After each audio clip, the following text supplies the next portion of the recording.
Assalamualaikum warahmatullahi wabarakatuh. Kami dari kelompok 8 ingin mempresentasikan hasil diskusi kami. Sebelumnya, kami berterima kasih kepada Bapak Dr. Haji Sugianto, SE, MM, CMA, CFRM, CT, CHT, selaku dosen guru pembimbing ekonomi mikro. Sebelumnya, saya Melinda Nur Fajriah. Saya Nabila Laili Mafira. Saya Nota Temaya. Di sini kami akan membahas bab pendahuluan. Di antaranya akan membahas mengenai yang pertama ada perkembangan ekonomi makro. Yang kedua ada fokus pembahasan dalam ekonomi makro. Yang ketiga ada inflasi. Yang keempat ada pertumbuhan output. Yang kelima ada pengangguran. Yang keenam ada peranan pemerintah dalam ekonomi makro. Ketujuh ada kebijakan fiskal. Kedelapan ada kebijakan moneter. Dan yang terakhir ada kebijakan pertumbuhan. Dan satu lagi siklus bisnis. Yang pertama, perkembangan ekonomi makro. Ilmu ekonomi makro lahir dari usaha untuk menjelaskan depresiasi besar pada tahun 1930-an di Amerika Serikat. Sejak saat itu, disiplin ilmu ekonomi makro berkembang yang mengisi dirinya dengan masalah baru karena terjadi perkembangan dan perubahan atas masalah-masalah ekonomi. Dari akhir tahun 1960-an, pemerintah Amerika Serikat dipercaya dapat menyetel perekonomian dengan baik. Tapi di tahun 1970-an, kinerja perekonomian Amerika Serikat memburuk dan menunjukkan bahwa penyetelan yang baik tidak selalu berjalan. Sebelum adanya depresiasi besar, para ekonomi menerapkan ekonomi mikro, terkadang disebut marketing planning atau model klasik pada masalah yang luas. Yang kedua, ada fokus pembahasan dalam ekonomi makro. Ilmu ekonomi makro mempunyai 3 perhatian, yaitu inflasi, pertumbuhan output, dan pengangguran. Tapi dalam perekonomian makro, tidak semua berjalan baik apabila tidak memiliki satu sisi maka berburu sisi yang lain. Sisi ekonomi makro penuh dengan saling meniadakan trade-off.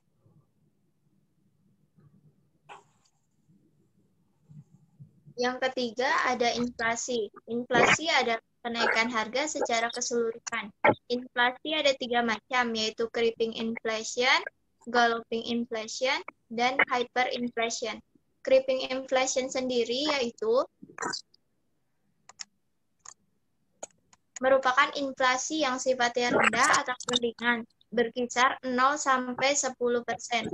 Galloping inflation merupakan inflasi yang sifatnya sedang atau di ambang batas. Bila tidak diatasi akan menciptakan ketidakstabilan ekonomi.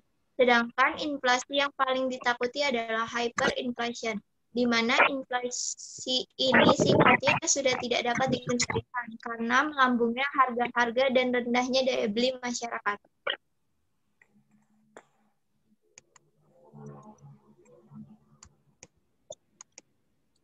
Yang keempat, pertumbuhan output. Perekonomian mengalami pertumbuhan tidaklah mendatar pada tingkat tertentu sepanjang waktu, melainkan mengalami kecenderungan bergelombang, naik turun pada kinerja jangka pendek. Kecenderungan gelombang naik turun pada kinerja jangka pendek tersebut secara teknis disebut daur atau siklus bisnis. Ukuran tinggi pertumbuhan output selama periode panjang dan anggaplah lebih panjang daripada siklus bisnis. 5. Pengangguran. Tingkat pengangguran merupakan persentase angkatan kerja yang tidak mendapat pekerjaan atau tidak memiliki pekerjaan. Dalam ilmu ekonomi mikro, maka tanggapan atas berlebihan penawaran tenaga kerja adalah dengan menurunkan upah sehingga keseimbangan akan tercapai.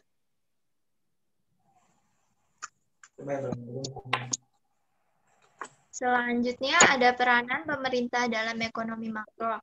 Ilmu ekonomi makro selalu menaruh perhatian yang begitu besar terhadap peranan pemerintah dalam menangani masalah-masalah yang ada pada negara mereka masing-masing. Adapun kebijakan pemerintah yang dapat mempengaruhi perekonomian makro. Kebijakan tersebut ada 3 jenis, yaitu kebijakan fiskal, kebijakan moneter, dan kebijakan pertumbuhan.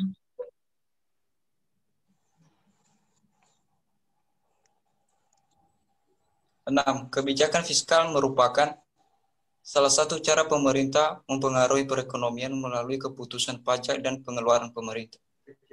Pada tahun 1930-an, Keynes mengeluarkan suatu gagasan pokok kebijakan fiskal dapat dan kehendak yang digunakan untuk menstabilkan tingkat output dan pengeluaran kerja.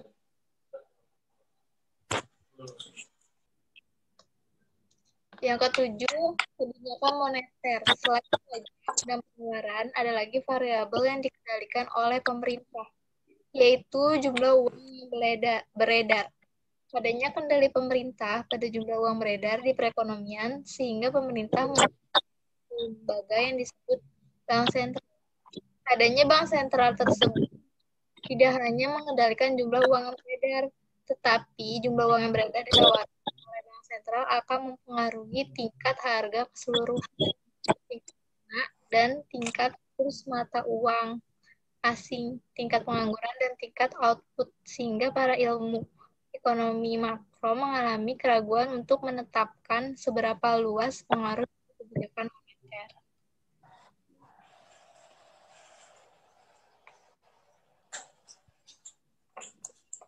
Kemudian ada kebijakan pertumbuhan. Banyak ahli ekonomi tidak percaya akan kemampuan pemerintah untuk mengatur siklus bisnis secara akurat. Dengan kebijakan moneter dan kebijakan fiskal, menurut mereka seharusnya kebijakan pemerintah fokus terhadap bagaimana merangsang penawaran sehingga dapat merangsang pertumbuhan potensial, output yang potensial, dan pendapatan agregat. Kekhawatiran para ahli ekonomi makro adalah kebijakan pemerintah untuk membiayai pengeluaran yang lebih tinggi atau defisit dari pengumpulan pajak. Sebenarnya menguras seluruh simpanan atau tabungan yang seharusnya mengalir ke dunia bisnis untuk digunakan sebagai investasi modal, sedangkan kebijakan pemerintah yang mendukung pertumbuhan adalah dengan menurunkan tarif pajak, sehingga mendorong masyarakat untuk bekerja, menabung, dan melakukan investasi.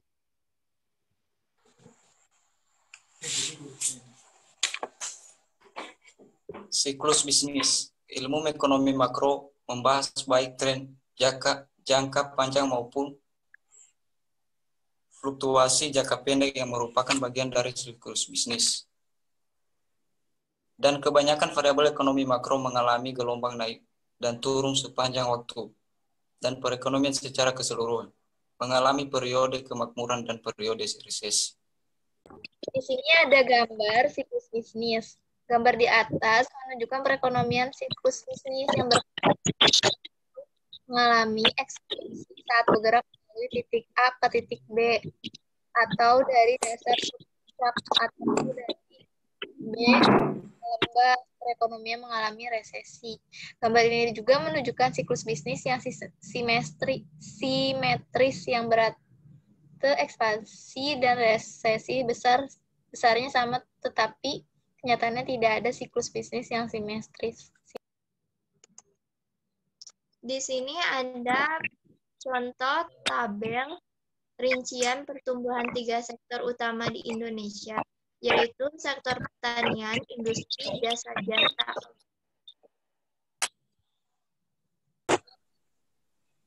Di sini ada rincian tabel pertumbuhan 3 sektor utama di Indonesia, yaitu sektor pertanian, industri, serta jasa-jasa. Pengangguran di Indonesia selama tahun 2000 sampai 2008 tumbuh rata-rata 8,7% per tahun. Angka ini menggambarkan presentasi penduduk yang tidak memperoleh pekerjaan, seperti yang kita lihat di tabel yang di samping. Terima kasih. Di sini ada tabel angkatan kerja dan pertumbuhannya, serta tingkat pengangguran di Indonesia tahun 2000 sampai. Nah, di sini kita bisa melihat tahun 2000-nya itu jumlah angkatan kerjanya ada 95.651, pertumbuhan angkatan kerjanya 0,8 dan 9,1%. Dan 2001 98.012 angkatan kerja, sama angkatan kerjanya itu penganggurannya 8,1. Di tahun 2012 ada 100.979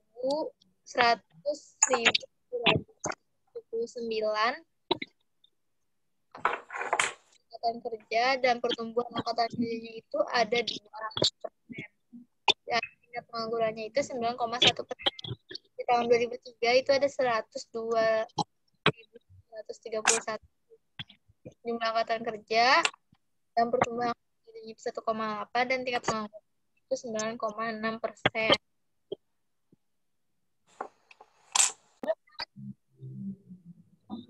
Sekian presentasi yang bisa kami sampaikan. Kurangnya mohon dimaafkan. Wassalamualaikum warahmatullahi wabarakatuh.